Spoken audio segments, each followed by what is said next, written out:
Había alguien que estaba... Miguel, creo que tenías la mano levantada.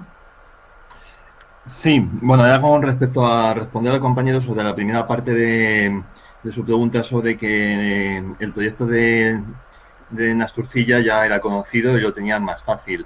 Eh, el- el- Mi visión o mi participación en este curso principalmente ha sido porque yo me he encontrado total oposición en este del pueblo que os he comentado antes, donde el emprendimiento o la innovación son palabras que no existen en su diccionario, y sobre todo el resquemor que existe sobre una persona que, aunque tenga relación con el pueblo, venga de la ciudad, y esta persona que viene de la ciudad viene a decirnos cómo tenemos que hacer las cosas que los viejos del lugar lo llevamos haciendo durante años y años. Y sobre todo en este pueblo pequeño, ¿qué nos vas a decir tú sobre cómo tenemos que comercializar? ¿Y qué me estás diciendo de si tengo que comercializar fuera o en el extranjero?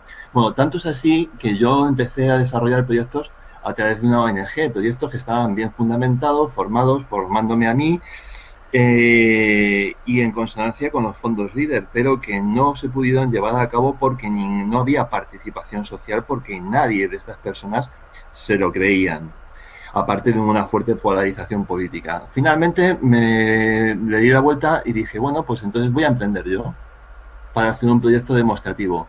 ¿Cuál es mi visión de hacer este proyecto demostrativo en este pueblo? Para demostrar, para hacer, en otros términos del Ministerio de Transición Ecológica, como proyecto tractor que atraiga la incredulidad de la gente y la convierta en credulidad, pues hacer mi propio proyecto, un proyecto que me ilusiona, que sé que voy a atravesar el desierto, que voy a contar con muy pocos apoyos, y que si lo consigo, bueno, pues a lo mejor hago que el resto de la gente vea que es posible, y a partir de ahí es como voy a intentar conseguir los apoyos. Bueno, muy conocido lo que me cuentas, Miguel. O sea, nada que no hayamos escuchado de otras veces. Efectivamente, esa es una realidad que sucede. A veces la desconfianza de las personas que llegan al medio rural, porque no son, pero no son de ahí, y entonces pues la aceptación pues no es buena. El traer ideas innovadoras a veces no siempre te reciben con los brazos abiertos, sobre todo si eso va a implicar a la comunidad también y exige participación y demás, no todo el mundo está por lo mismo. Y luego a veces, pues esto que decíamos tanto de dichosos los que crean sin ver, ¿no? Pues hay gente a la que lo aceptará cuando funcione y ni un minuto antes. Y eso es así, y esa realidad es. Entonces, ante esa disyuntiva, tienes, pues lo que comentas, dos opciones. Una, no hacer nada y seguir con tu vida profesional por otro rumbo.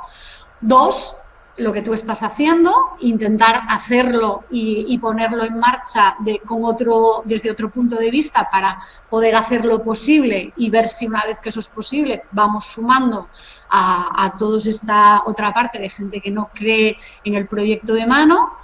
Y otra opción que han hecho otras personas es montarlo en otro sitio, que yo también he tenido proyectos de este tipo, que era a lo que yo me refería el primer día con la puerta y la pared, ¿vale?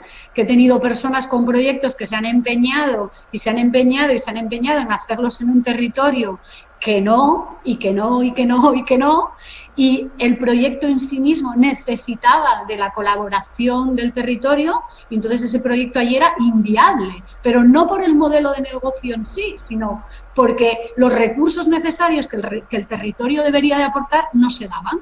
Entonces, solución, cambiamos de territorio. ¿Por qué me voy a estrellar contra una pared cuando a lo mejor tengo una puerta abierta en otro sitio que están ávidos de un proyecto como el mío?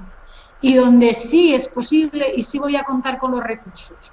Pues a veces también los emprendedores, a eso es a lo que yo me refiero siempre con visión, ¿vale? Con visión. Yo sé lo que necesita mi proyecto y yo lo quiero hacer aquí, pero si aquí no es posible, porque me lo hacen imposible, pues tengo que hacerlo posible en otro sitio. Y a veces puedo hacerlo posible en otro sitio. Entonces, a veces es esa otra visión periscópica de decir, bueno, pues voy a ir donde realmente tengo los recursos y el apoyo. Esa es otra opción. Y otra es la que tú has hecho, ¿eh? De decir, bueno, pues mi proyecto yo creo que se puede hacer a pesar de que en mi territorio digan que no. Es posible hacerlo. Bueno, pues es posible, avanti tutti.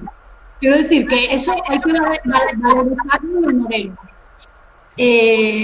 Hay más personas que estáis opinando perfectamente en el chat y vuestras aportaciones pues van un poco en esta misma línea, ¿no?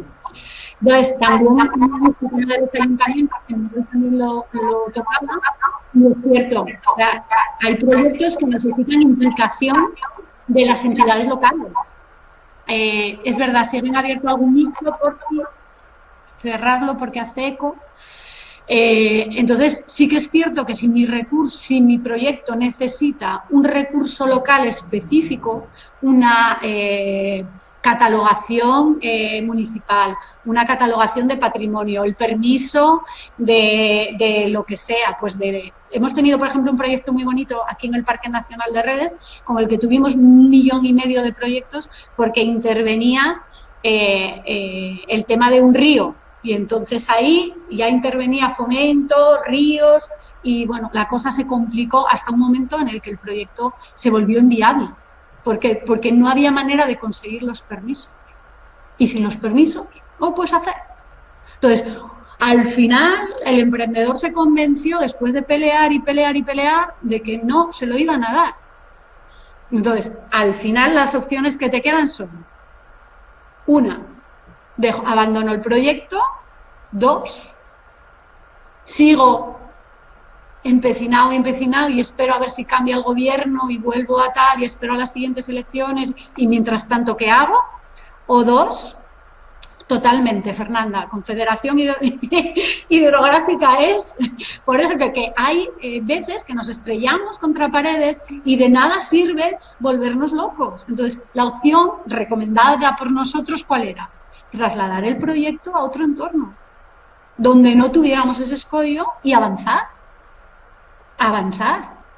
trasladar o renunciar a esa parte del modelo de negocio y reconstruir el modelo de negocio sin la necesidad de tal. ¿Qué pasa? Que en este caso el eje del modelo se basaba en eso, pues no podíamos reconstruirlo, pues entonces lo trasladamos, hay mundo más allá. A veces tenemos que también estar abiertos a esto. Y trasladamos el proyecto a otro concejo. De otra manera, donde se planteaban otro tipo de historias y fue diferente. Y al final el proyecto salió.